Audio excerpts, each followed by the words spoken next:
I'm Nick Malkoutzis, the editor of Macropolis. Welcome to this video discussion, which is being produced in association with Agenda Publica and the Future is Blue newsletter. Our topic today is the recent agreement reached after lengthy negotiations in Brussels on the multi-annual financial framework and the next generation EU recovery package, totaling 1.82 trillion euros, of which Greece could receive more than 70 billion. We're going to assess what this deal could mean from a Greek perspective.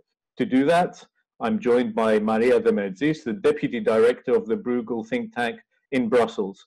Maria, thank you very much for joining us. Thanks for the invitation. Delighted to be here. You've been right in the heart of the action over the last few days with those marathon negotiations. I'd like to start off by talking quantity rather than the quality aspects of the discussions. When we add together the money Greece is in line to receive from the MFF, from the Recovery Fund grants and the loans being made available, the total comes to around 70 billion euros. This is more than a third of Greece's annual GDP. Do you see this moving the needle as far as the Greek economy is concerned over the next few years?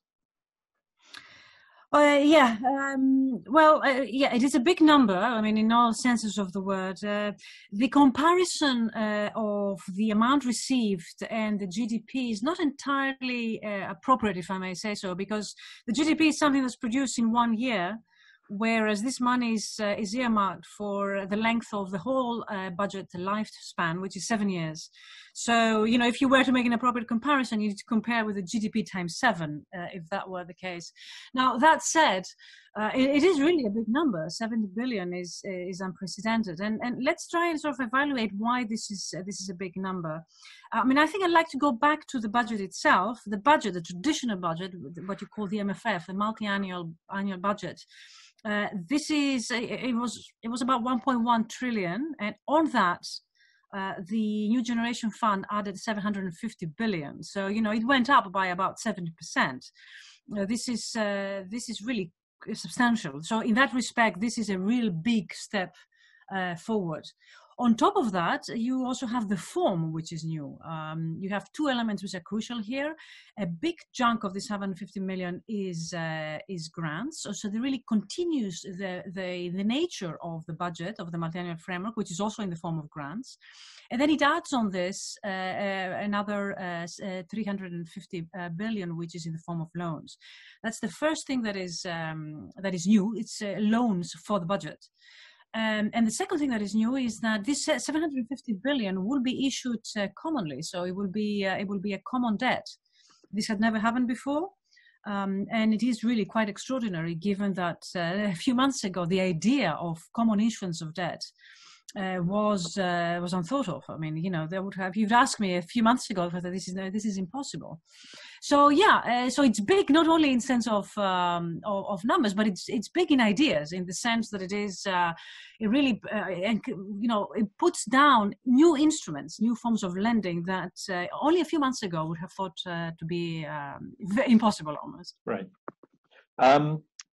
You mentioned the loans, and given the reluctance that has been shown by Greece and everyone else in the Eurozone to make use of the ESM credit line because of this perceived political toxicity around it, the legacy, if you like, particularly from the Greek bailout programs.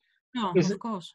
Is it possible that the Recovery Fund loans, which in Greece's case amount to around 12 billion euros, will go untouched? Or are the strings that come attached so insignificant that it won't deter Athens or other European capitals? Okay, let's examine the case first before the perceptions, because I mean, you're quite right. I think there is an element of perception here that is quite it's creating an obstacle for the use of these funds. The loans that have been given in the context of European institutions are in the form of the ESM. But also there is the SURE fund, which is a European Commission fund, earmarked for unemployment purposes. And then, of course, there is the enablement that has happened through the quantitative easing by the ECB, whereby the country can now go out in the markets and borrow. All of this is lending, but it is just lending in different form. To that, we've now added and there's also the EIB, the European Investment Bank, but that's also earmarked for small and medium-sized firms. On top of that, now we have the European Commission, we have the new loans coming from the Commission. All of them entail a different type of governance. And it is in governance that you have what you call the strings attached.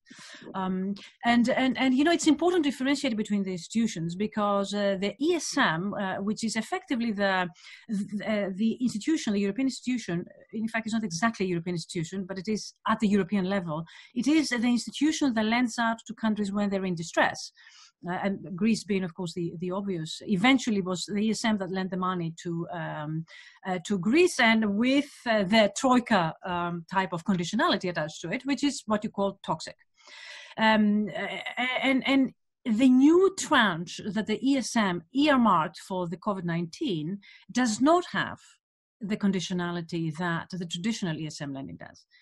So that's an important provision here. Whether people believe that is a different story, but the ESM does not have the conditionality that it does. The 12 billion that you mentioned, which is now the part assigned to Greece in the form of loans from the New Generation Fund, comes with a different type of governance. It's going to have, first of all, the Commission executing it. But this time around, the European Council, namely it will actually be the finance ministers, they will have a say in terms of whether money can be released. So because this money is meant for particular purposes, and it needs to be done according to the rules. So this time around, the European Council has secured for itself a lot more power to determine whether this money can be granted or not, or can be loaned or not. So the governance in each type of loan type that has been assigned to countries has got a different type of governance, and it matters. It is also true, however, that let's go back to the ESM, the original ESM loan that one of the first tools that was put forward at the beginning of the crisis. Nobody has used that, and my sense is that nobody will. Because the ESM is very much thought of as kind of the troika part, and it comes with huge conditionalities in the original form. Even though this time it does not, it is very difficult to convince politicians that actually this doesn't have strings attached that are very very erroneous. I mean, as it had been for a Greek problem, for example. So I think the perception is such for the original ESM loan that it will not allow countries to free themselves of that kind of perception that there will be a lot of conditionality, a lot of interference. The 12 billion, however, comes with a very new type of governance, and that is important, first of all, to see how it will play out, and secondly, whether we're actually going to need it. So I think we need to start with the grants, put them to good use, and if those grants are sort of generating the value added that they should, then perhaps we won't need those. And remember, a loan is a loan; it needs to be repaid, and it adds up to the public debt. So Greece has got a very, very big public debt, and adding to that is not the first. It should be the line of last defense, not of first defense. Now, on the issue of the grants, obviously the Greek economy, like every other European economy, is going to suffer this year, and the European Commission expects it to contract by 9% and only expand by 6% next year, which means that the brakes have well and truly been put on the recovery that we saw as Greece exited its third bailout a few years ago. In your view, what kind of projects should Greece be investing the recovery fund package in order to stimulate the economy on one hand, but also make a lasting difference to the country's growth model as well on the other? Yeah, it's really truly unfortunate, the timing of this pandemic as far as the Greek economy is concerned. I mean, it's unfortunate for any country, but for Greece that has gone through a very big recession, a lasting recession, of a 10-year recession. And now you really see sort of the economy coming up, and yet again the brakes have been put on as a result of the shutdown, effectively. Well, there we are. I mean, that's not the issue. However, it has brought Europeans together. It has brought new funds. It has brought new grants for Greece. So it is now a unique opportunity, given where we are, to put this into good use. Before I answer your question, which sectors, I mean, I think I'd like to make a distinction between money for consumption and money for investment. I think it would be a big mistake to use the money given to us through grants for consumption purposes. I think that is, tempting though this is, to try and encourage people to consume. This isn't a good and lasting way of spending money. This should need to be earmarked for investments. Anything that is going to increase the productive capacity of the country in a lasting manner and in a good manner, productive manner, is the only way we should be thinking about spending this money. Otherwise, it will be a one-off expense that would not actually help Greece in any lasting way. And quite frankly, I think there will be objections by, as I said, the governance, the governing bodies behind this money. Now, in terms of which sectors, I am a very big believer of the climate issues, and I think Greece has got the potential to engage in transforming its energy capacity because of its natural resources, the sun, the water, the wind, and it requires a lot of investments to do that. But I think this is exactly where we need to go, not in depleted resources, because I think this is something that inevitably has to happen. The quicker it does, it will achieve two objectives: the climate issue, of course, but secondly, will also release some of the resources that are now spent for energy, which it affects the current account in a very negative way. So if left to me, the energy transition would be where I would put most of my eggs, as it were. That requires infrastructure, and I think the other thing is infrastructure. All infrastructure investments that need to happen, connectivity, as well as the energy transition will be crucial for a country like Greece. Greece is a country, I think it is the country in the EU with the smallest reliance on exports. And if we are thinking about creating a new productive model, we need to have a more balanced growth model that relies not only on domestic demand, but also on foreign demand. This is exactly the opposite of what countries like Germany and the Netherlands have, who are export giants, who need to go the other way. They need to rely a little bit more on domestic consumption and a little bit less on exports, because they become also vulnerable to external shocks. Greece needs to do the other thing, exactly the opposite. It needs to increase its exports in order to have a more balanced approach to its growth, and it's going to sustain it for the long term. The IMF model of growth had been, in the past 20 years, a model of export relying growth. I think that model, given the interconnectivity now and the vulnerabilities that this has shown, we're going to go down towards more a balanced approach. Nevertheless, Greece has got a very long way to go to achieve that balance from the other side.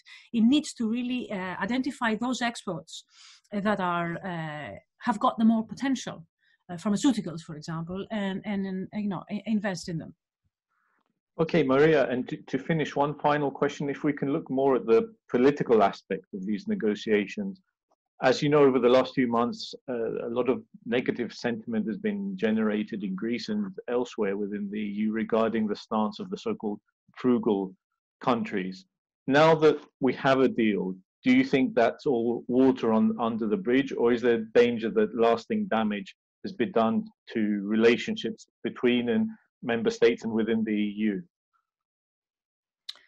I don't think so, and I certainly hope not. Look, there is, the politics is what it is, and it's the result of many different things that is not for us to discuss right now, but it does lead to certain politics. I mean, I just give you an example also of the cycle, how the political cycle plays. The Netherlands, which is, if I may say so, the leading country of the Frugal Four or Frugal Five, is actually in electoral mode. So the Prime Minister, who has been negotiating and very in a rather strong manner, is actually speaking to his domestic electorate, and he's trying to win elections. So that has added to the pressure, if you like, for extracting rents, effectively. All the events up till now, not all of them have been correct, and we've made mistakes in the EU, and we need to learn from them. But I think that there isn't anybody that is trying to undermine the EU project inside the EU, and I'm talking about the governments here. There is populist voices that may be thinking differently. But there isn't anybody from the democratically elected governments who are trying to cause damage, who are trying to split Europe. There isn't going to be another Brexit. That just isn't there. I think, if anything, as you've seen, the direction of travel is the other way. We are going more on the integration side. So look, politics is what it is, and Greece has always got its own share of difficult politics. And that is inevitable. Some of it, at least, is inevitable. The rest, we need to be able to move on. We've achieved a good outcome. There is always need for leadership, not only in the EU but everywhere. And so I will always be, craving to have good leaders who can see a little bit beyond their political agenda. But I mean, we must be pragmatic here and to ensure that we move in the right direction. Yeah, I think those kinds of leaders are in short supply at the moment, but let's see where we go. Obviously, it's a positive that there was an agreement and we can move on from this point. Maria Demertzis, thank you very much for providing us with this insight and this lightning look at the major decisions taken in Brussels over the past few days. Thank you for joining us on this video discussion. Thank you for having me.